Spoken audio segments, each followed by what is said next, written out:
Dios les bendiga, soy el obispo Hugo Alfonso Montesinos.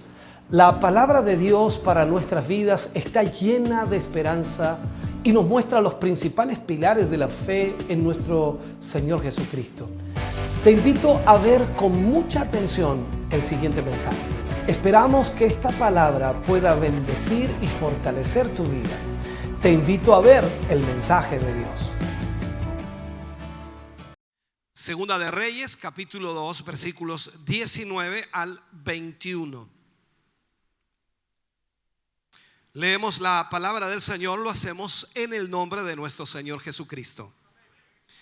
Dice: y los hombres de la ciudad dijeron a Eliseo: he aquí el lugar donde está colocada esta ciudad es bueno, como mi Señor ve, mas las aguas son malas y la tierra es estéril.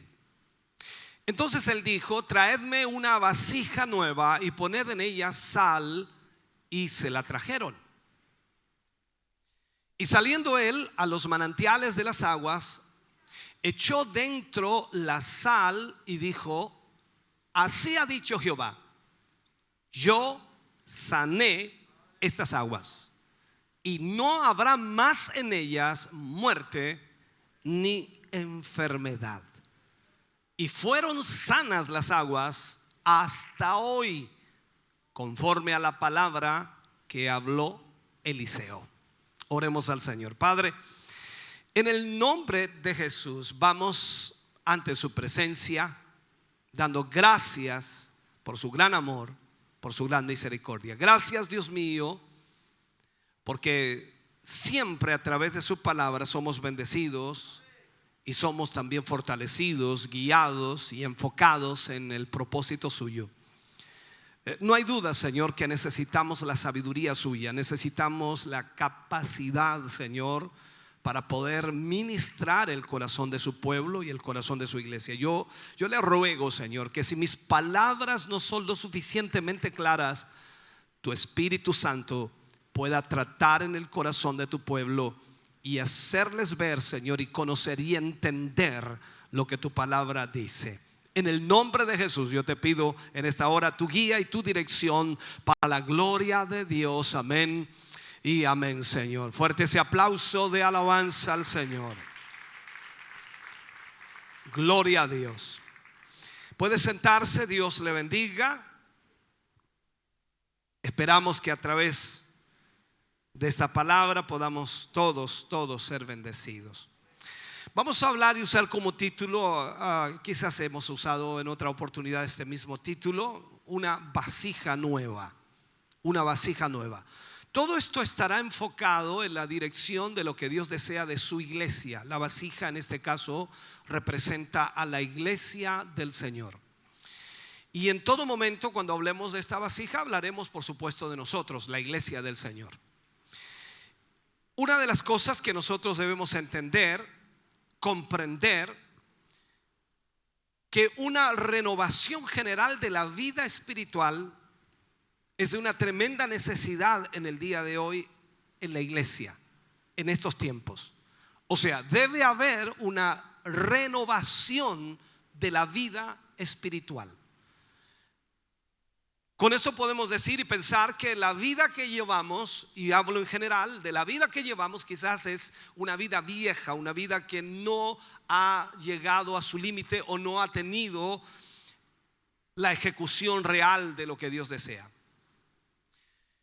Creo que puede usted estar de acuerdo conmigo cuando digo que la iglesia como un todo, en lo general, necesita en realidad una renovación de esta vida espiritual y debe ser restaurada, no a lo que yo creo, a lo que yo pienso o a lo que usted cree o piensa, sino debe ser restaurada a lo que Dios quiere, a lo que Dios quiere.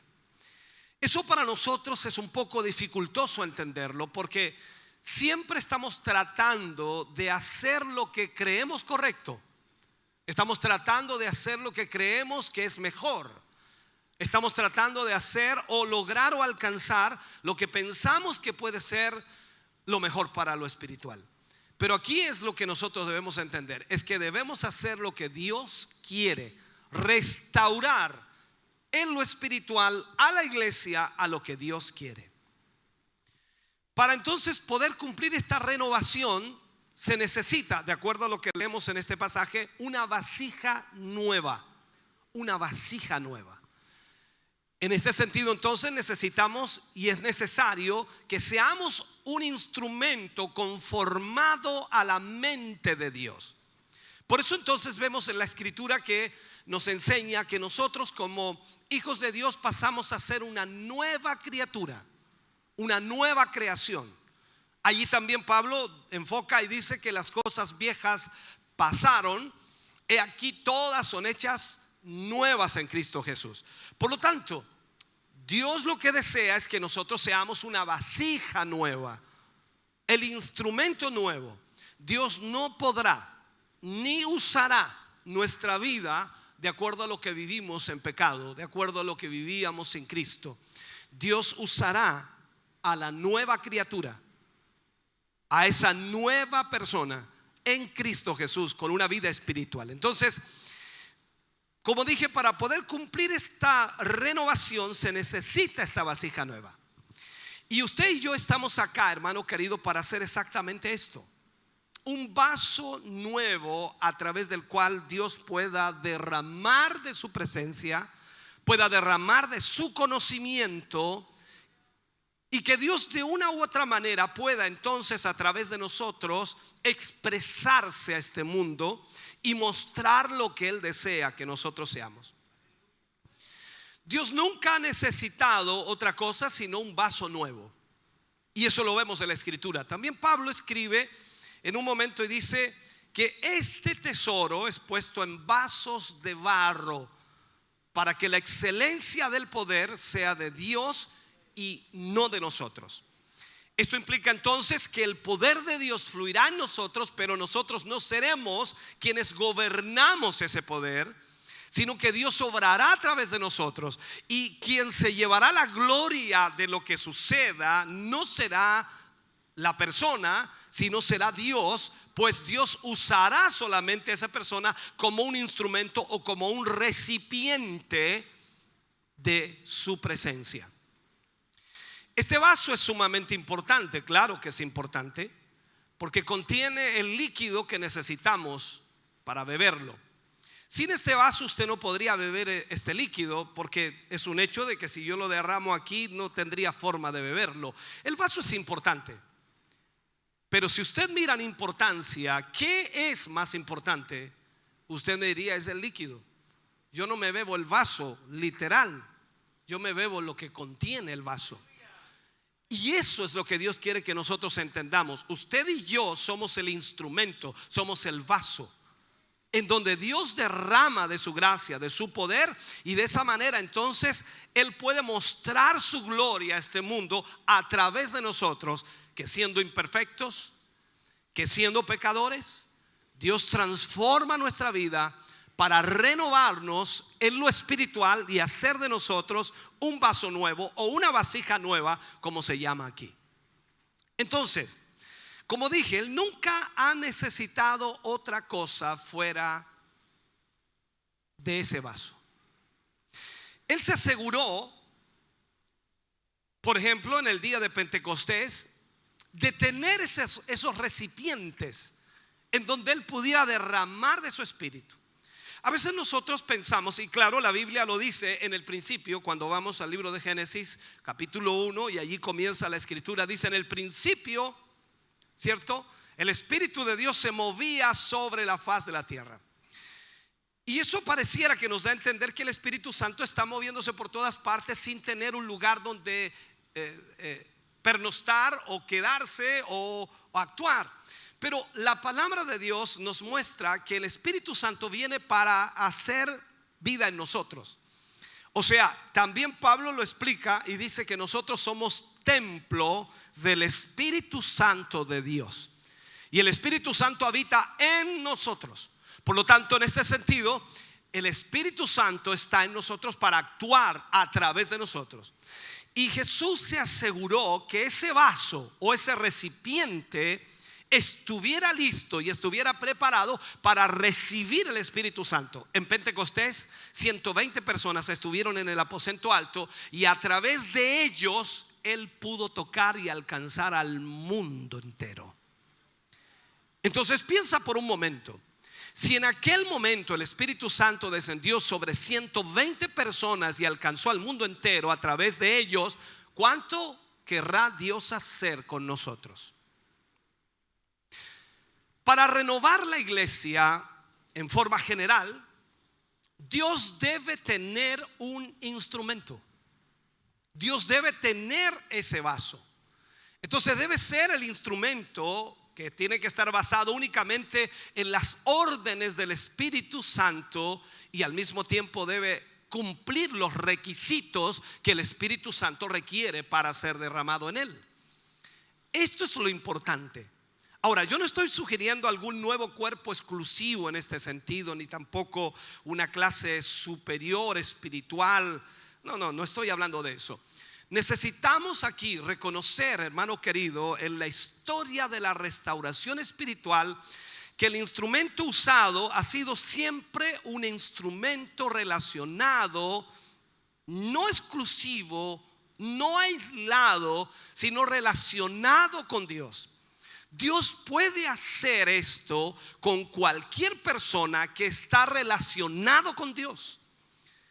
Dios puede usar a cualquier persona que tiene una comunión con Dios para poder fluir a través de él, porque Dios no es que aísle a las personas para hacerlos especiales o algo así. No. Aunque el instrumento pudiera ser pequeño en sí mismo, y lo trato de explicar, es representativo o está ligado con toda la compañía de los elegidos o con todo el grupo de creyentes que Dios usará. Lo lindo de esto es saber que a pesar de que nosotros podamos estar aquí en este lugar hoy, hay muchos otros creyentes que estando en otros lugares están ligados al mismo espíritu que usted y yo tenemos. Y eso implica que aunque nosotros estamos separados de él en distancia, lugar, geográficamente, el mismo Espíritu está obrando a través de ellos como también a través de nosotros. En este sentido, a eso me refiero cuando son representativos y ligados a toda la compañía o a todo el grupo de creyentes que está guiado por el Espíritu. Hacer atractivo, ¿cómo llamarlo? Hacer atractivo es destruir la utilidad del vaso. Cuando hablo de el vaso, yo sé que usted, por supuesto, ha comprado muchos tipos de vasos, ¿no? Normalmente la gente siempre escoge el vaso más transparente, pero hay gente que le gusta que el vaso sea atractivo, que tenga muchas figuras, que tenga muchos colores, que tenga todo ese tipo de cosas. Hacerlo atractivo en realidad no tiene ninguna finalidad, porque vuelvo a insistir, lo importante es el contenido del vaso. Ahora, si usted quiere poner el vaso en una vitrina y nunca usarlo, quiere poner una taza, un frasco o lo que usted quiera llamarle y nunca usarlo, quiere tenerlo para bonito, atractivo, le funciona, pero eso no servirá absolutamente de nada. Siempre a veces bromeando con algunos familiares le digo yo, ustedes guardan la loza bien guardada porque no quieren desgastarla, no quieren usarla porque es muy bonita. A veces comprar cosas muy atractivas no nos da la utilidad que debiera ser porque siempre estamos cuidándola demasiado. No sé si me entienden eso. Entonces, lo importante es el contenido del vaso. Por lo tanto, cuando nosotros hacemos atractivo el vaso o el instrumento o la iglesia en sí, no sirve de mucho porque el contenido es lo importante. Que la gente pueda llegar a esa iglesia y pueda sentir la presencia de Dios, que pueda sentir algo que fluye y que la palabra de Dios cale tan hondo en sus corazones que ellos puedan saber que Dios está allí en esa mañana. No que Dios puede venir o que Dios puede tocar, no, Dios está allí en esa mañana porque la presencia de Dios se siente en ese lugar. Eso es lo importante de esto. Ahora, mantenga esto en su mente. Tenemos que reconocer, hermano querido, el hecho de que en los propósitos de Dios, cuando Él hace algo en la tierra, renovar, avivar o hacerse él conocido, él tiene que tener un vaso, tiene que tener un instrumento, porque la obra de Dios se hace a través de un instrumento humano preparado en el fuego, preparado a través del tiempo para usarlo para su gloria. O sea, Dios no va a actuar de buenas a primera en cualquier persona. Dios va a actuar a través de un vaso que Él ha preparado para poder glorificarse y para poder mostrarse. Necesitamos entonces considerar, hermano querido, que el propósito por el cual Dios nos llama es que Él pueda separarte de lo incorrecto que está en la iglesia hoy. Separarte de lo incorrecto que está en la iglesia hoy. Entonces, Él desea y Él quiere convertirnos a nosotros en este vaso bajo las manos y la dirección del Espíritu Santo. Que nosotros podamos entender a cabalidad cuál es el propósito de Dios. Entonces, vamos a hacer, ¿qué cosa? El instrumento de Dios para traer nueva vida a la iglesia en general. El instrumento de Dios para traer nueva vida a la iglesia en general. Nosotros podemos venir a la iglesia a cantar, adorar, exaltar, podemos escuchar un mensaje, pero la vida de Dios debe estar fluyendo en nosotros. No debe ser un domingo tradicional, ni debe ser un domingo especial. Debe ser constante en nuestra vida. Saber que cada vez que nos reunimos como iglesia, la presencia de Dios está allí y nosotros nos sentimos identificados con esa presencia. No queremos perdernos ni un minuto de lo que está sucediendo allí, porque es el momento especial en donde podemos adorar y exaltar el nombre del Señor. La prueba, hermano querido, de la naturaleza relativa y representativa de los instrumentos de restauración que Dios puede usar, es importante entenderla. Rápidamente, si nosotros damos un vistazo en la historia, en los movimientos que han habido, en los movimientos que han sucedido, nos damos cuenta que siempre Dios ha usado un instrumento humano. Por ejemplo, la pregunta sería, ¿representó, en el caso de que usted haya leído ese libro, ¿no?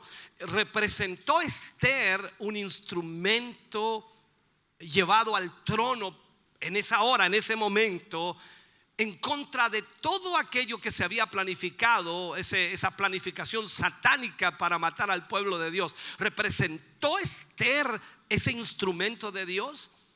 Si usted lo ve en la escritura, claro que sí. Esther fue usada para romper con aquel plan maléfico de destruir al pueblo de Dios. Y Dios la llevó hasta el trono con el único propósito de proteger y salvaguardar al pueblo de Dios. Entonces nosotros decimos, pero ¿cómo es eso? Sí, Dios lo hace así a través de un instrumento humano. Esta fue la razón por la que ella fue entronada para ese momento en la historia. Cuando había un plan hecho, cuando había un plan ya realizado para destruir a todo el pueblo de Dios, Israel. Entonces, si vemos, ya que todo esto es así, entonces su vida y la vida de toda la iglesia y la vida de todos los creyentes está ligada de la misma manera.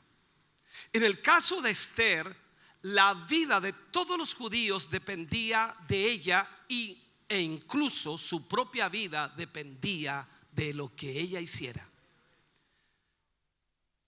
Aunque ellos estaban en cautividad en cierta manera, o estaban fuera del camino, por decirlo así, Esther se hizo uno o una con el pueblo para poder de alguna manera obrar en favor de Dios, obrar en el propósito de Dios. O sea, ella fue privilegiada, fue exaltada por su llamado como reina, pero no estaba allí tan solo para ser exaltada como reina, sino estaba para poder abogar o defender al pueblo de Dios. Esther entonces estaba involucrada en el testimonio, y esto la llevó a gemir, a orar con respecto a toda la raza o a todo su pueblo. Y sabemos por la historia de Esther, en el libro de Esther, que ellos ayunaron para que Esther también se pudiera presentar ante el rey, que no era fácil. Entonces, viendo toda esta historia, la función relativa y representativa también caracterizó a Daniel, también caracterizó a Sadrach, Mesach y Abednego, y tenemos mucha historia allí en la escritura. Dios siempre utilizó un vaso, una vasija. Entonces ellos tomaron la condición de toda la nación que estaba cautiva en todo lugar, y ellos representaron a esa nación para poder decir: no, nosotros no nos inclinaremos, nosotros no dejaremos de orar ante Dios. Y ellos fueron usados como vasos, como instrumentos para glorificar al Dios del cielo. Cuando Daniel, a pesar del edicto del rey, no dejó de orar en dirección a Jerusalén, lo lanzaron al foso de los leones. Rápidamente esa historia, y todos sabemos lo que ocurrió allí. Daniel pasó toda la noche en el foso de los leones, y cuando fue sacado al otro día vivo, el rey le dijo que el Dios que Daniel tenía era el que tenía que ser adorado en todo su imperio. O sea, vemos que Dios usó un instrumento para que toda una nación se inclinara ante el Dios de Daniel. Cuando vemos la historia de Sadrach, Mesach y Abednego como instrumento, como vasija, ellos no se inclinaron ante el ídolo que había hecho el rey y fueron enviados al horno de fuego. El rey se enojó, se enfureció tanto que calentaron 7 veces más el horno. Y de esa manera, cuando los hombres lo lanzaron, los que lanzaron a Sadrach, Mesach y Abednego murieron. Pero Sadrach, Mesach y Abednego caminaron en medio de las llamas del horno de fuego, y cuando el rey fue a mirar, no habían 3, habían 4 dentro del horno, y dijo: el cuarto es como el hijo de los dioses. Eso es lo que Dios hace a través de un instrumento. Entonces, cuando vemos esto, ellos entraron como instrumentos de Dios. Y Israel de alguna manera fue magnificado en el sentido de que ellos tenían un Dios grande. Ellos fueron vencedores de este tiempo. Pero toda la experiencia, toda la revelación, toda la victoria estaba basada en una profunda relación con el Dios de Israel, con el Dios todopoderoso, con el pueblo de Dios. Y aunque el pueblo era apóstata en ese momento, ellos representaban al pueblo que Dios había escogido. Tienes que saber esto, hermano querido, y permitir que te sobrecoja a ti también esto. Tú puedes ver muchas cosas malas dentro de la iglesia, puedes ver muchas cosas que no coinciden o que no te gusten o que chocan en tu posición o en tu apreciación o en tu concepto, y puede ser así, pero Dios te ha llamado para ser el instrumento para restaurar. Tú has sido llamado para que seas el instrumento que puede llevar a la iglesia a lo que Dios desea. Aunque tú no eres una clase superior, Dios está forjando un instrumento a través de quien Él pueda alcanzar a todos los demás. Cuando Ezequías, otra historia, cuando Ezequías fue el instrumento para sacar la terrible idolatría, la terrible maldad introducida por Acaz a Israel, lo primero que hizo Ezequías fue que instituyó una ofrenda por el pecado para todo Israel. Eso aparece en 2 de Crónicas 29-24. Y dice: los sacerdotes los mataron e hicieron ofrenda de expiación con la sangre de ellos sobre el altar para reconciliar a todo Israel, porque todo Israel, dice, mandó el rey a hacer el holocausto y la expiación. Él hizo eso. O sea, instituye una ofrenda por el pecado de todo el pueblo. Tú no puedes en ese sentido decir: no, por mí no, porque yo no estoy en pecado. Por todo el pueblo. Todos hemos pecado de una u otra manera, unos más, unos menos, pero todos hemos pecado ante Dios. Y lo que necesitamos es restaurar nuestra comunión con Dios. Él había enviado entonces cartas a todo Israel para invitarlos a la Pascua en Jerusalén. Y esto es sorprendente, Porque cuando usted lee la historia, Ezequías era rey de Judá, no de todo Israel. Recuerde que Israel estaba dividido. El reino estaba totalmente dividido. Israel era mucho más idólatra que Judá. El corazón de Ezequías se dirigió a todos. Él no permitió que la grotesca idolatría hiciera que abandonara de alguna manera a sus hermanos que estaban en pecado. Él lo hizo por todo el pueblo. Y aquí me doy cuenta, hermano querido, de la dificultad y del problema que confrontamos en este tiempo. Aunque es difícil, aunque es complejo, es un área que debe ser, ¿cómo llamarle?, valientemente encarada. Y trataré de explicarlo. Si vamos a ser gente de Dios, si queremos ver el avivamiento de Dios, debemos ser el instrumento que Dios va a usar para traer ese avivamiento. Primero que todo, quiero declarar que esto no es un llamado para la unidad. Quiero que lo entienda. Con ningún grado de idolatría podemos unirnos, con ninguna herejía podemos unirnos, con ninguna apostasía podemos unirnos. No es un llamado a la unidad a costa de todo, no. Cuando estamos hablando de ser relativos y representativos, me estoy refiriendo a aquellos que han nacido de nuevo realmente. Y creo que aquí tenemos gente que ha nacido de nuevo realmente y que tiene una relación y una comunión con Dios en realidad. Ahora, yo no estoy en ningún momento refiriéndome a bastos del cristianismo o del cristianismo organizado, ¿no? Y un cristianismo tradicional. No estoy refiriéndome a eso. No estoy refiriéndome a multitudes mezcladas que puedan existir en todo lo que es hoy día la religión. No importa cuán mala sea la condición espiritual de los que han nacido de nuevo de Dios. Escuche bien lo que le voy a enseñar. No importa cuán mala sea la condición de los que han nacido de nuevo de Dios, porque hay gente que nació de nuevo pero no tiene una buena comunión con Dios, no tiene una buena relación con Dios, no oran, no ayunan, no leen la Biblia, no tienen comunión con el Señor. Voy a llamarlo en ese sentido. Y claro, alguien dice: yo no me junto con esos porque andan mal, porque espiritualmente andan mal, porque no, ellos no buscan al Señor como yo no me junto con ellos. Pero debo estar abierto a llevarlos a la verdad.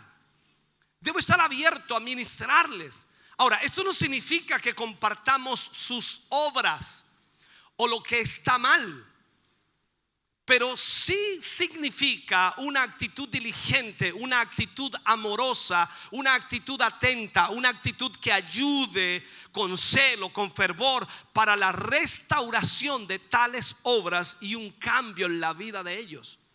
Porque si tú tienes una buena comunión con Dios, nada podrá afectarte y nada podrá desviarte del propósito de Dios. Sin embargo, tú puedes ser influencia para aquellos que no están bien. Tú puedes ser influencia para aquellos que se han desviado. Entonces, cuando hablamos de la recuperación espiritual, cuando hablamos de que debe ser restaurada la iglesia a una comunión espiritual, el Señor debe tener un vaso formado en el fuego, a quien Él le ha dado un conocimiento peculiar de Dios y se ha revelado a Él para que Él pueda entonces ministrar a los demás. Tú no puedes cerrarte y decir: lo que Dios me ha enseñado es para mí, y lo que yo tengo no lo tiene nadie, y lo que yo sé no lo sabe nadie, y la experiencia que yo vivo con Dios no la tiene nadie. No, tú tienes que transmitir aquello para que la gente pueda entender que hay algo mucho más grande que solo asistir a la iglesia, que solo cantar, que solo hacer cosas de religión. Tú tienes que enseñarles que la presencia de Dios va a fluir en ellos como fluye en ti y como la experiencia que has vivido, para que ellos se sientan deseosos de buscar más de Dios.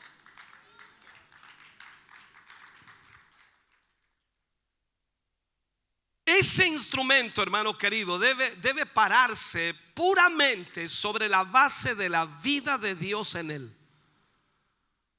Tú no puedes basarte en tu conocimiento, tu ideología o tu pensamiento, tu filosofía. Tú no puedes basarte en todo lo que tú crees tener. Tú tienes que basarte solamente, hermano querido, en lo que Dios ha puesto en ti.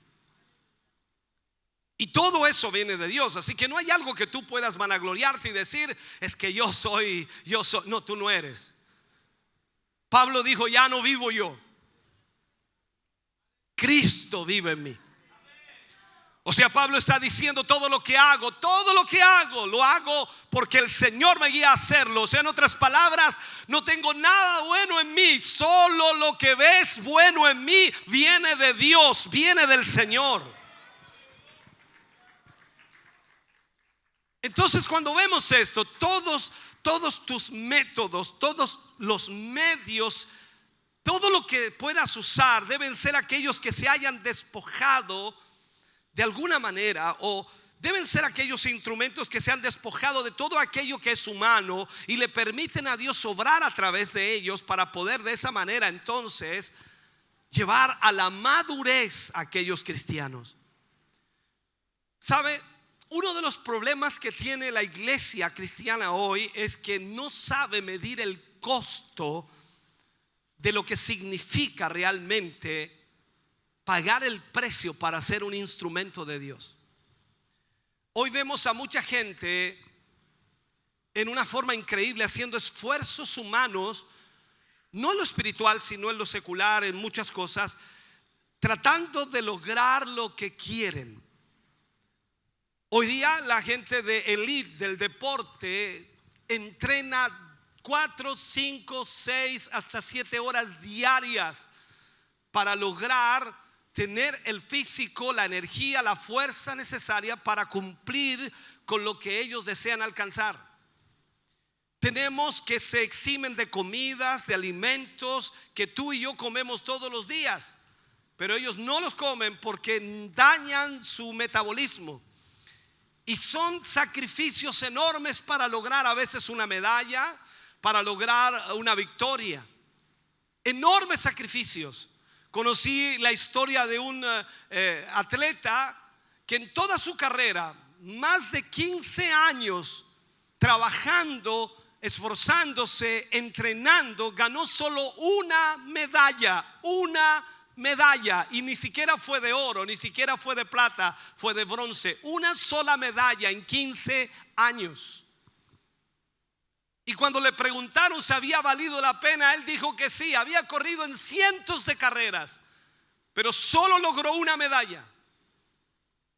Entonces, cuando yo veo a la gente cristiana, veo a esa gente cristiana que lo único que hace es venir a la iglesia cuando puede, venir a la iglesia cuando le dan ganas, venir a la iglesia cuando necesita algo de Dios, venir a la iglesia cuando realmente en realidad tiene un poco de tiempo. Y no nos estamos esforzando. Pablo puso la alusión, dice que él corre no como a la aventura. A la verdad todos, dice, corren para ganar, para llegar primero, para ganar el premio. Por eso dice y nos aconseja, corred de tal manera que lo obtengáis.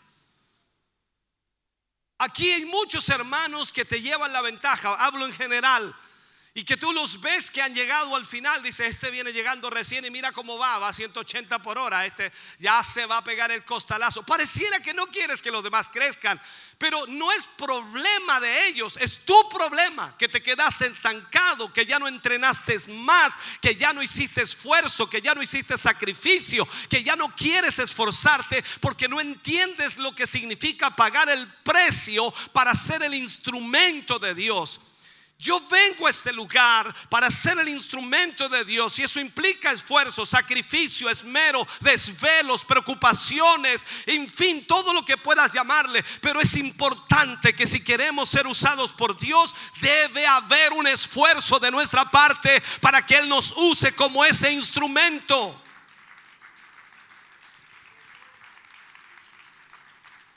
Jesús nos advirtió constantemente acerca del precio de ser ese instrumento. En un momento le dice a toda la multitud que le seguía: el que quiera venir en pos de mí, niéguese a sí mismo, tome su cruz y sígame. Ahí tienes el precio. Vas a tener que negarte a ti mismo. Ya no es lo que tú quieres, lo que deseas, lo que anhelas, lo que buscas. No, ahora es lo que Dios quiere que tú hagas. Entonces, En este sentido, ¿por qué lo hace de esa manera el Señor? Porque cuando nosotros nos entregamos, nos doblegamos y entendemos que ahora es Él el que gobierna, habrá muy poco lugar para el orgullo. Muy poco lugar para el orgullo. Porque si estamos fundamentados espiritualmente y no solo con un mero aprendizaje mental, no tan solo con un conocimiento mental, que algunas cosas las conocemos, sino que realmente entendemos lo que estamos haciendo, entonces habrá muy poco espacio para el orgullo. Lo más grande de soportar, hermano querido, en este vaso en el que Dios constituye por el conocimiento del Señor, a través, por supuesto, del sufrimiento, es cómo mantenerlo realmente en relación. Cómo mantener primeramente ese vaso en relación a Dios y cómo mantener ese vaso en relación al pueblo de Dios. Aún evitando la separación en espíritu, o evitando el exclusivismo o las divisiones en el cuerpo. Porque ese es uno de los problemas que también se ve mucho, las divisiones. No nos podemos juntar con este o con aquel. No. Son evangélicos, pero son de otro. Son de otro Dios. Tienen otro Dios. No. Hay desviaciones, claro que sí. Hay conceptos cerrados, hay ideas preconcebidas, hay situaciones humanas que están ligando a la iglesia a cosas que no tienen que ser. Pero cuando tú tienes a Cristo y tienes la revelación de lo que Dios quiere hacer, entonces tú entiendes que lo que puedes hacer es entregarles la verdad. Yo no invitaré a alguien que está errado a predicar en este altar. Pero si me invitan a mí a predicar a su altar, yo iré, porque llevaré la verdad y llevaré el mensaje para que ellos puedan conocer la verdad. Eso es muy aparte que la acepten o la rechacen, pero yo tendré la oportunidad de hablarles de Dios y ellos tendrán la oportunidad de tomar decisiones. Tú dirás, es que a mí este hermano no me edifica. Perfecto, edifícalo tú. Eso es lo que debemos entender. Cualquier instrucción de la carne te hará separarte de otros creyentes en algún punto. Y bajará la mirada, lógicamente, para poder decir a otros: nosotros somos el pueblo y tú eres el que tienes que venir a nosotros. Nosotros nunca vamos a ir a ti. Pero la pregunta es, entonces, miremoslo desde otra perspectiva. Nosotros buscamos hoy las almas perdidas. ¿Quiénes son las almas perdidas? Son gente que no tiene a Cristo. Discúlpenme la expresión que voy a usar. Es gente mundana, así lo decimos, ¿no? Gente mundana, gente pecadora, gente corrupta, gente con maldad en su mente, en su corazón, pervertidos, corrompidos, en fin. Pero no todos son iguales. Algunos son no tan pervertidos, no tan corrompidos, no tan malvados, y algunos están tratando de salir de esa situación o circunstancia. Entonces tú tampoco podrás ir a ellos, porque tú eres santo, porque tú eres hijo de Dios, porque tú tienes una revelación de Dios y tú no te vas a juntar con el pecado. No estás haciendo las obras de ellos, no es hacer las obras de ellos, es llevarles la verdad. Y cuando tú les llevas la verdad, entonces está la posibilidad de que ellos puedan conocer a Dios. Por eso Dios quiere usarnos como un vaso. El vaso no cambia a nadie, el contenido es el que cambia. Tú puedes ser el vaso más elegante, más bonito, más hermoso por fuera, pero si tu contenido no es lo bueno, entonces no cambia nada. Entonces veamos esto en la práctica. Puede que en la práctica, hermano querido, tenga que haber algunas separaciones cuando predomina el error. Sin embargo, la preservación de lo que es de Dios debe de alguna manera ser buscada diligentemente en el Espíritu. Debe haber algo de Dios en cada creyente. Y es un hecho que hay algo de Dios. Es que no son perfectos. ¿Y quién es perfecto? Es que tienen errores. ¿Y quién no los tiene? Mientras que por un lado no debemos tener vínculo con el error, y eso es una verdad. Por otro lado, puede de haber un entenderse o extenderse en el Espíritu para mantener la puerta abierta a los hijos pródigos. a los hijos pródigos. Tú sabes la historia del hijo pródigo, no tengo que contártela. El hijo le pidió al padre la parte de su herencia, fue y la malgastó, la despilfarró, y al final terminó comiendo algarrobas con los cerdos. Y cuando volvió en sí, dijo: volveré a la casa de mi padre y le diré: he pecado contra ti, contra el cielo, no soy digno de ser llamado tu hijo, hazme como uno de tus jornaleros. Cuando lo vio el padre, ¿qué hizo? Lo rechazó. No, te gastaste la plata que yo junté por años, no, olvídate de mí, no, ándate de aquí, Lo esperó con los brazos abiertos. ¿Qué haces tú con alguien que ha fallado, que ha pecado, que ha caído, que ha cometido una falta y que puede ser vergonzoso lo que hizo y todo el mundo lo supo, y ahora más encima viene a nuestra iglesia? ¡Oh! ¿Cómo se le ocurre venir a nuestra iglesia? Va a dañarla, va a mancharla. ¿Qué tienes que hacer tú? ¿Qué tengo que hacer yo? Recibirlo con los brazos abiertos. ¿Por qué?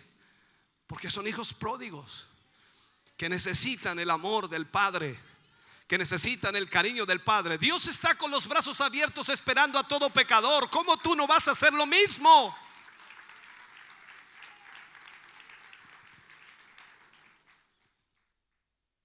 Lo próximo aquí, hermano querido, es entender el significado divino detrás de la creación de este vaso, o detrás de la creación de este ministerio. Y con seguridad hay dos propósitos. Ahora, no quiero que te pierdas lo que voy a enseñarte, porque el significado aquí es doble. El propósito es doble. Lo primero que quiero que entiendas es que Dios puede tener aquí en la tierra aquello que está de alguna manera, o esté lo más cercano posible a su mente. Dios puede tener aquí en la tierra aquello que esté lo más cercano a su mente, que de alguna manera, escúcheme bien, tiene una tal contradicción con el mundo religioso. Es increíble. Hoy día el mundo religioso tiene sus dogmas, tiene sus normativas, tiene todo aquello, pero a veces no tiene nada que ver con la mente de Dios. Nada que ver. Ahora, hoy día el mundo religioso, el pensamiento religioso,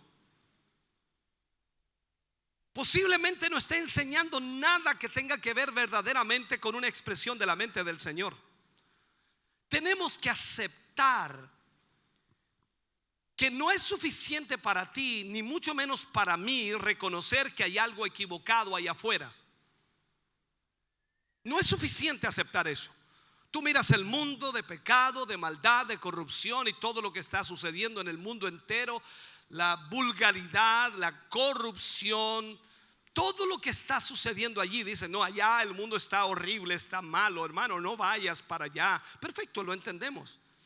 Pero no es suficiente aceptar que allá afuera hay cosas malas, que allá afuera hay cosas equivocadas. Tiene que haber un vaso producido de la manera más cercana posible a la mente de Dios, para que haya un punto de referencia en todo lo que estamos predicando. ¿A qué me refiero con esto, hermano querido? Dios va a tener esto que romperá las barreras espirituales por los demás. Romperá las barreras espirituales. Aquí es donde nosotros como cristianos y como hijos de Dios debemos entender que lo que Dios quiere hacer es usarnos como instrumento. Por esto siempre ha sido un ministerio o un instrumento, y cuando se necesita, Dios actúa a través de él o usa ese instrumento para alcanzar a aquellas personas que están perdidas. Voy a darte una idea. En el libro de Isaías dice que los ojos de Dios recorrían toda la tierra buscando intercesores. Buscando intercesores. ¿Qué busca él? Lo que estamos hablando. Está buscando un vaso que se quiebre en favor de otros. Un vaso que entienda lo que significa ser usado por Dios y para Dios. Que entienda lo que debe hacer realmente. Siempre ha sido así en la guerra. Cuando nosotros vemos de alguna manera en las tropas especialmente entrenadas o disciplinadas, se exponían en favor de otros. Eso es lo que hacían. Por ejemplo, de alguna manera, usted conoce el ejército, ¿no? Están allí los ejércitos y están también las tropas de asalto, están los boinas verdes, boinas negras, y eran tropas de asalto, o sea que iban a la batalla y que defendían al resto que estaba atrás. Eso es lo que hacían. Y esto es verdad también espiritualmente, de la misma manera. Dios tiene que tener este vaso para que se rompan las ataduras espirituales en favor de otros. O sea, nosotros debemos orar a tal extremo que todo lo que el diablo está tramando en contra de la iglesia, que todo lo que el diablo está tramando en contra del pueblo de Dios se rompa. Todo aquello debe romperse por aquellos que realmente entienden cuál es la voluntad de Dios. Necesitamos esos vasos que interceden y que oran y que claman y que rompen toda opresión del diablo, no importa cuál sea. Y aunque no la conozcamos, pero sabemos que el enemigo está en contra de nosotros, pero Dios nos ha llamado para levantarnos en su nombre y echar fuera al diablo y echar fuera al enemigo.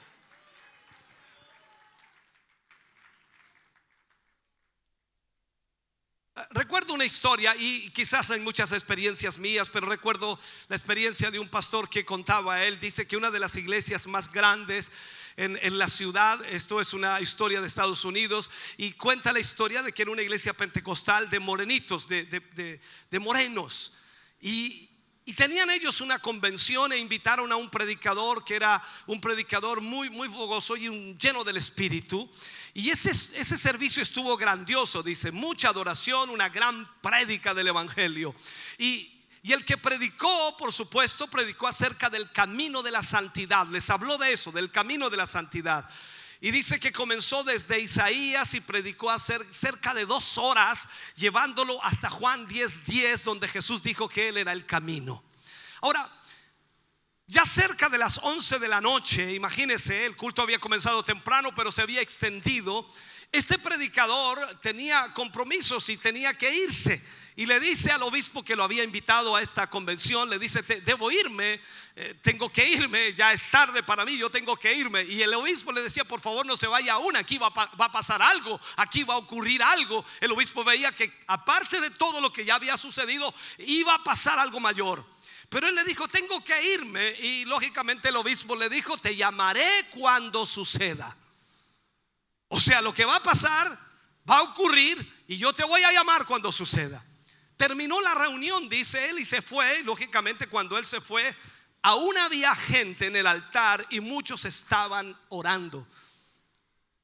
Y no se paraban de allí. La reunión terminó y ellos estaban orando. Y este círculo interno, este vaso del cual estamos hablando, debe estar constantemente en la oración ferviente, llegando a los cielos. Cerca de las 4 de la madrugada, el obispo llama a este predicador, lo llama por teléfono, lo despertó y le dice que lo que había o lo que tenía que suceder sucedió, y eran las 4 de la mañana. Y él pone el teléfono para que escuche el clamor que estaba ocurriendo dentro de la iglesia en ese momento. Era grandioso, era una manifestación de Dios. Se había hecho patente, real esa manifestación, increíble. Y el predicador le dice: gloria a Dios, pastor, o sea, Dios se está moviendo. Claro que sí. Pero él le dice: pero Dios tuvo que usar un instrumento para que esto aconteciera. El obispo reconoció que no lo usó a él, no usó otro predicador, no usó a los hermanos de la iglesia, usó a ese predicador para que eso sucediera. Algo se rompió, algo se cortó, algún obstáculo se eliminó, alguna puerta se abrió, alguna reja tuvo que derribarse, algún muro tuvo que caer. Y eso es lo que espiritualmente sucede cuando tú y yo oramos y buscamos la presencia de Dios, porque las cosas comienzan a suceder cuando tú y yo nos ponemos como el instrumento que Dios usará. No importa cómo te llames, no importa si eres grande o pequeño, si eres gordo o flaco, si eres rubio o negro, no importa. Dios puede usarte, porque Dios está buscando un vaso que interceda, que se ponga en la brecha por los demás.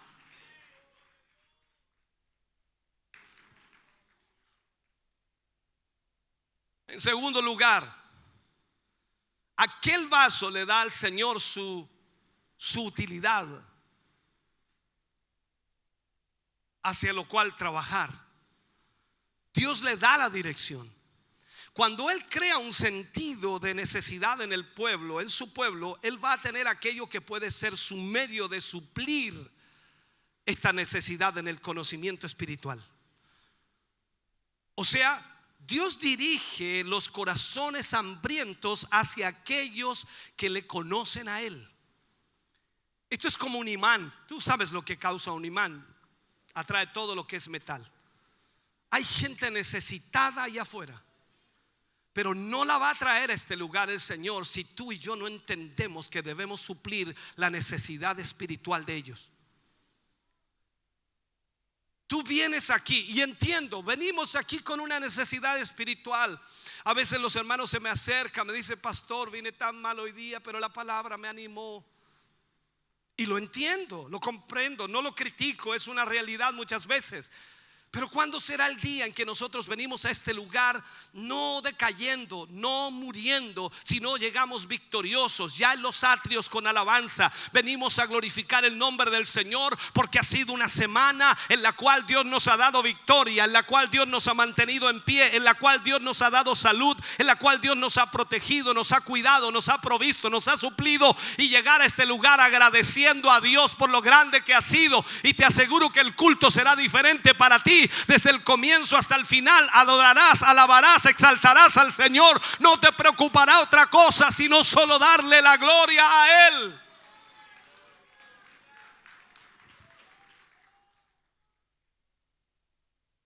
Entonces Dios va a dirigir los corazones a esos instrumentos que le conocen a Él. Y este es un principio fácilmente establecido en la palabra de Dios. ¿Te recuerdas que Dios puso en contacto a Cornelio con el apóstol Pedro?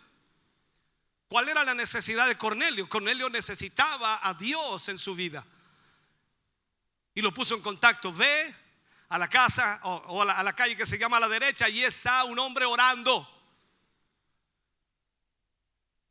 Y lo mandó a la casa de Cornelio. Y Pedro suplió la necesidad que tenía la casa de Cornelio. Todos sabemos la historia.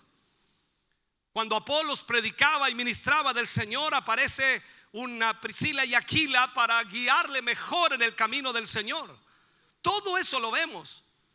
O sea, aquí, hermano querido, podríamos decir nosotros que hay una cosa como una elección para un servicio especial. Cuando Jesús llevó a Pedro, a Jacobo, a Juan, ¿recuerda usted cuando los llevaba a la oración en el monte?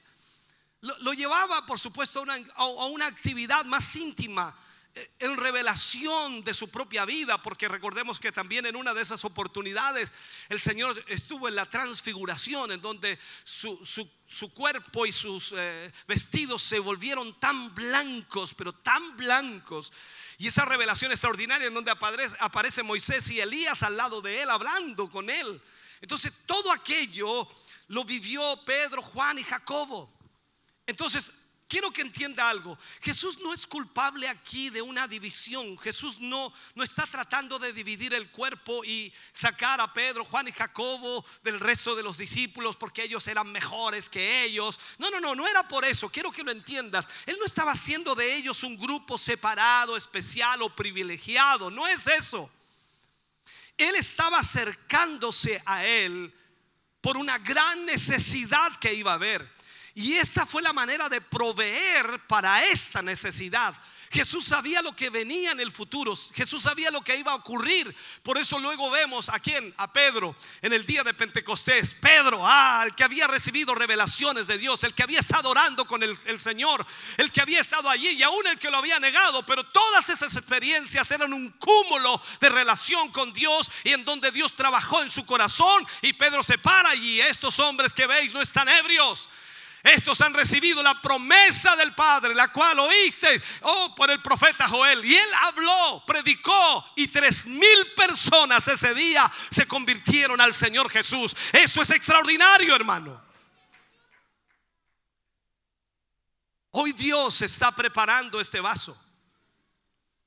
Y yo creo, hermano querido, que cuando tú escuchas este tipo de mensajes o enseñanzas, estás haciendo que Dios de alguna manera está preparando tu vida, o Dios te está escogiendo a ti para ser parte de este vaso que Dios usará. Pero tú mismo tienes que hacer esta determinación si vas a hacer o no este vaso. Porque tienes que contar el costo, tienes que saber que hay un costo en esto. Dios desea de ti hacer ese vaso para que puedas entender el propósito de Dios. Ese vaso mediante el cual esta manifestación de Dios se va a llevar a cabo y puede ser efectuada, por supuesto, y mediante esta misma realidad que vivimos diariamente, viendo la necesidad que existe hoy día en el mundo, una necesidad espiritual, y la única manera de suplir esa necesidad espiritual es a través de este vaso, a través de este medio. Tú y yo hemos sido llamados para hacer ese vaso y suplir la necesidad espiritual que hay en las personas. Nunca habrá una preparación de recursos especiales sin una necesidad consciente. Pero tal necesidad justificará los recursos. Dios siempre se prepara anticipadamente. Dios siempre ha tenido su escape antes del incendio, por decirlo así. Su salvavidas antes del diluvio, el arca.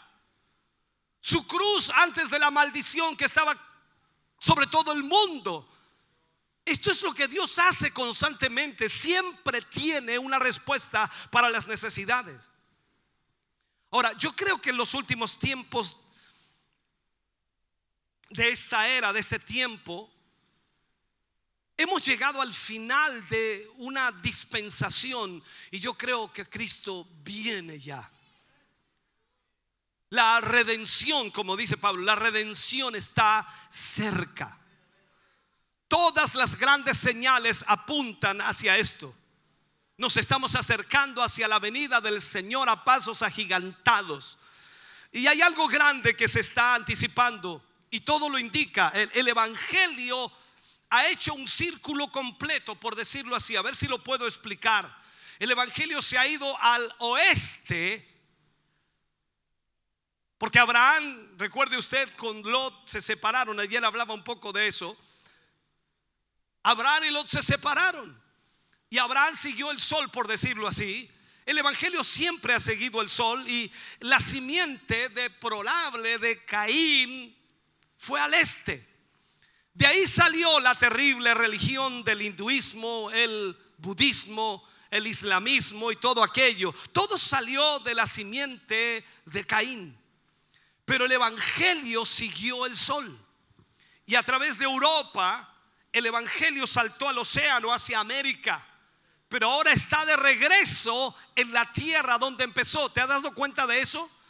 Si no has visto un poco de historia, recuerda que los misioneros venían de Europa a América a evangelizar. Ahora es América que está enviando misioneros a Europa a evangelizar. ¿Por qué? Porque todo está volviendo. El Evangelio ha hecho un círculo. Cuando tú lees en la Biblia dice que hay lugares que aún no se predica el Evangelio. Mucha gente dice, pero en realidad el Evangelio está dando la vuelta a todo el mundo ya. Y lo que todos estamos esperando es que suene la trompeta del Señor. Pero cada segundo en esta tierra, cada minuto, cada hora, cada día, cada semana, cada mes que nos quede, cada año que nos quede, debemos hacer lo mejor para llevar esta verdad a aquellos que aún no la han recibido. Ahora, ¿por qué te hago esta alusión? Porque siempre el final está en el comienzo. Siempre el final está en el comienzo. La iglesia comenzó con avivamiento, la iglesia terminará con avivamiento. Todo está de la misma manera. La Biblia está marcada de esa forma. Tanto ayer como hoy, en todos lados somos testigos de la evidencia que hemos llegado al final de esta era. Nunca había pensado en esto antes, pero la muerte de los bebés es un indicador tremendo y el más grande por lo que está por suceder. Y quiero explicarte esto. Justo antes que llegara Moisés para liberar al pueblo de Israel, que es como un prototipo para nosotros, ¿no? Moisés, el gran emancipador, hubo un asesinato de niños en Egipto. Roma cometió el asesinato de niños a tal grado que un niño era como un esclavo hasta que cumplía 7 años. El mismo rey de Israel en ese tiempo, cuando Jesús iba a nacer, mandó a matar a los niños para evitar el nacimiento de Jesús. Tú y yo sabemos que no lo logró. Todo, cuando va a tener algo especial, cuando va a ocurrir algo grande, cuando va a ocurrir algo extraordinario, siempre el asesinato de niños es una marca, y podemos decir una marca tremenda, hermano querido, de que algo grande va a suceder. Lo vemos hoy día, vemos a las masas matando a los niños justo antes de que Cristo fuera revelado en aquel tiempo cuando Jesús iba a venir. Estamos siendo testigos de los abortos a nivel mundial como un medio de control de natalidad, y eso se ve por todos lados. Todos sabemos que Norteamérica ha matado a más de 20 millones de bebés. Yo no sé, pero Dios puede ver a esta sociedad y decir incluso que Hitler fue compasivo en comparación con lo que nosotros estamos viendo hoy día y con lo que ha hecho esta sociedad en el mundo entero cuando ha matado a los no nacidos. Pero todo esto, hermano querido, todo esto no es sino una señal de los tiempos. Hemos alcanzado el fin de los tiempos. Y que ahora, por supuesto, debe haber un avivamiento, un derramamiento sobre toda carne. El Espíritu Santo va a venir sobre la iglesia como nunca antes, y va a haber un fluir del Espíritu. Pero tú tienes que estar preparado. Ese vaso tiene que estar limpio para que cuando Dios derrame de su Espíritu, todos quieran beber de Él, todos quieran tomar de Él, todos quieran venir a Él. Porque esa es la realidad. Cuando vemos un vaso limpio, entonces todos deseamos beber de esa agua que contiene. Y eso es lo que Dios desea que nosotros seamos. Un vaso limpio. Tú has sido escogido para hacerlo. No puedes seguir jugando con toda esa tontería que hay en la iglesia actual hoy día. No puedes ser parte de esa imitación, de toda esa tontería de atraer gente con actos de circos, de payasos o tonterías de nuestros tiempos. Esto no puede tener parte en este vaso. Por esto es que Dios nos está separando. No porque quiera dividir, no porque quiera simplemente provocar divisiones, sino porque Dios quiere prepararnos para la necesidad que va a existir. Hay mucho que ellos hacen que tú no puedes hacer. Si vas a ser parte de este vaso a través del cual Dios se va a derramar, tienes que entender algo. Cuando leemos en los evangelios cómo Jesús atrajo a Él a las personas, cómo Jesús atrajo a aquellos que en todo momento, de alguna manera, estaban necesitados. Pero Dios atrajo a Él a quienes tuvo que separar para prepararlos para la necesidad que venía. Él dijo en Juan 6 a una gran multitud que a menos que comieran de su carne y bebieran de su sangre, en otras palabras, a menos que se vuelvan parte de esta vida sufriente, a menos que se volvieran parte de esta vida separada de todo aquello, no pueden tener parte con Él. Un gran grupo de gente en ese momento lo dejó, lo abandonó, no lo siguieron más. Tú lo ves en la Escritura. Cuando Él dijo en otra oportunidad: el que quiera venir en pos de mí, niéguese a sí mismo, tome su cruz y sígame. Muchos lo dejaron porque no querían pagar el precio de seguir a Jesús. Tú y yo tenemos que tomar una decisión. No podemos seguir jugando a la religión, no podemos seguir amañados, no podemos seguir siendo sentimentalistas, no podemos seguir siendo personas que no nos gusta algo y nos enojamos y nos amurramos y nos quedamos en casa y no venimos al culto. Es que a mí no me gusta eso. Hermano, córtala con eso, por favor, y comienza a tomar tu decisión de servir a Dios. Si eres ese vaso que Dios va a usar, y si dices que Dios te revela, y si dices que Dios te usa, y si dices que Dios te ministra, entonces sé el puente para renovar lo que Dios quiere que sea la iglesia. Sé el puente para hacer la bendición para esa iglesia. Déjame terminar con esto. Aún en el Antiguo Testamento, Él separó a todos aquellos que tenían otros intereses y otras ideas de Gedeón. ¿Te recuerdas? 32,000 soldados fueron llamados y Dios le dijo: dile a los cobardes que se vayan. 22,000 se fueron, quedó con 10,000. Aún son muchos, le dijo. Llévalos al abrevadero, llévalos al agua. Y yo te diré, separó 9,700 para un lado y 300 para otro.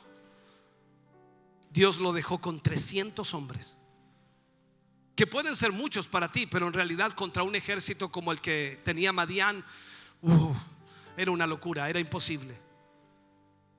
Fue de la misma manera cuando llegamos al aposento alto. Ahí habían 120 personas que fueron forjadas en el fuego. ¿Cuánto tiempo los hizo esperar el Señor? 10 días. Para ti un culto de 2 horas, 3 horas, 4 horas ya es demasiado, no es mucho, tanto tiempo. No, es mucho tiempo en la iglesia. Ellos estuvieron 10 días. ¿Qué comieron? No tengo idea, no hay registro de eso. No hay registro de eso. No sé si comieron, bebieron, estuvieron en el ayuno, no tengo idea. La Biblia no lo registra.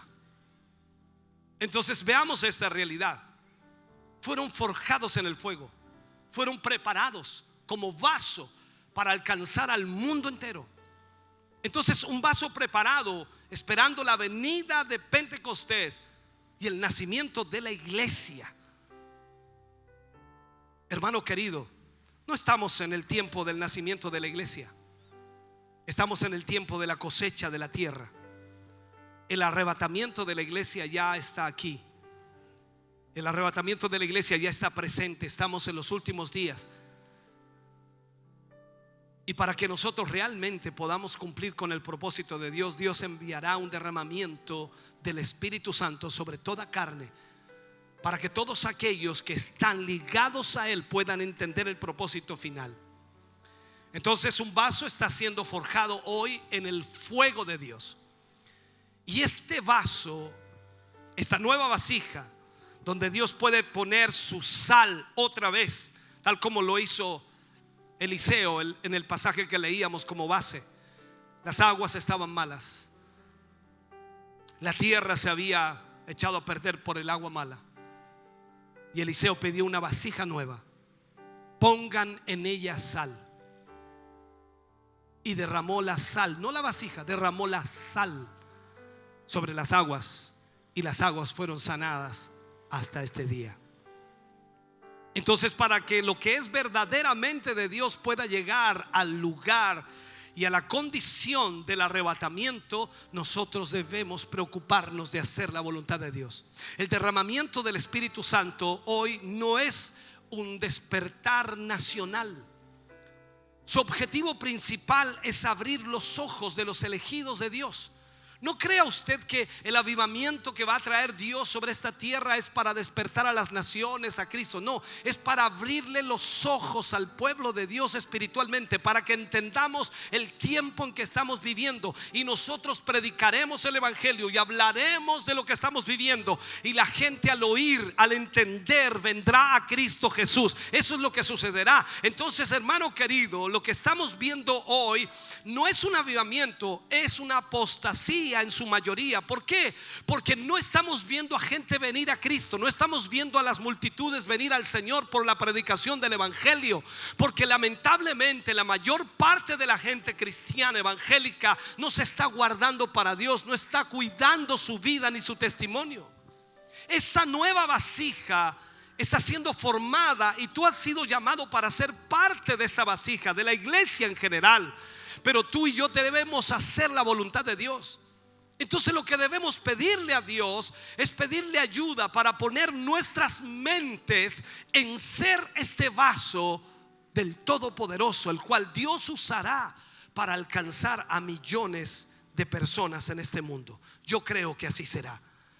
Cada uno de nosotros hemos sido llamados para ser ese vaso. Y cuando tú y yo entendemos entonces que somos ese vaso, el sacrificio, el esfuerzo, el esmero por servir a Dios debe estar allí. Tú no puedes darte el lujo de fallar, de faltar, de no asistir, de no congregarte, de no reunirte, de no predicar, de no testificar, de no hablar a otros de Cristo. Tú no puedes darte ese lujo. Tú eres el vaso que Dios va a usar, y tú alcanzarás a miles de personas. Y cuando la trompeta suene, te aseguro que te sentirás gozoso, porque miles de aquellas personas que tú le hablaste volarán a la presencia de Dios. Ponte de pie, iglesia, por favor, en esta mañana.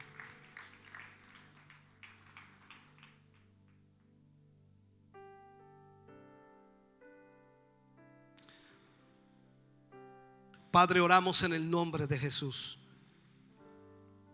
Vamos ante tu presencia en esta mañana.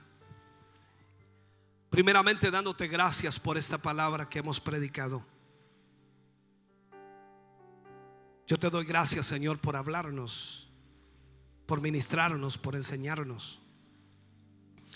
Te doy gracias, Señor, porque tu palabra es la única que nos despierta, nos remece, nos sacude. Es la que nos hace darnos cuenta en qué posición estamos y dónde estamos. Señor, yo te agradezco infinitamente. Te doy gracias por tu inmenso amor, por tu inmensa misericordia. Permite que esta palabra que hemos ministrado hoy, Señor, y sé que muchos no la podrán memorizar ni tampoco podrán recordarla totalmente, pero seguramente alguna frase, alguna palabra ha calado hondo en el corazón de tus hijos. Sin duda, Señor, ha quedado allí un material para trabajar. Señor, ministra sus vidas, ministra sus corazones. Hazles responsables de tu palabra. Hazles responsables de lo que deben hacer. Señor, gracias por esta tu bondad y misericordia. En el nombre de Jesús lo agradecemos. Amén y amén, Señor. Estamos contentos de que hayas visto y escuchado este mensaje. Creo con todo mi corazón que Dios le ha bendecido. Quiero invitarles a suscribirse a mis redes sociales, donde tenemos contenido que le ayudará a alimentar su vida espiritual.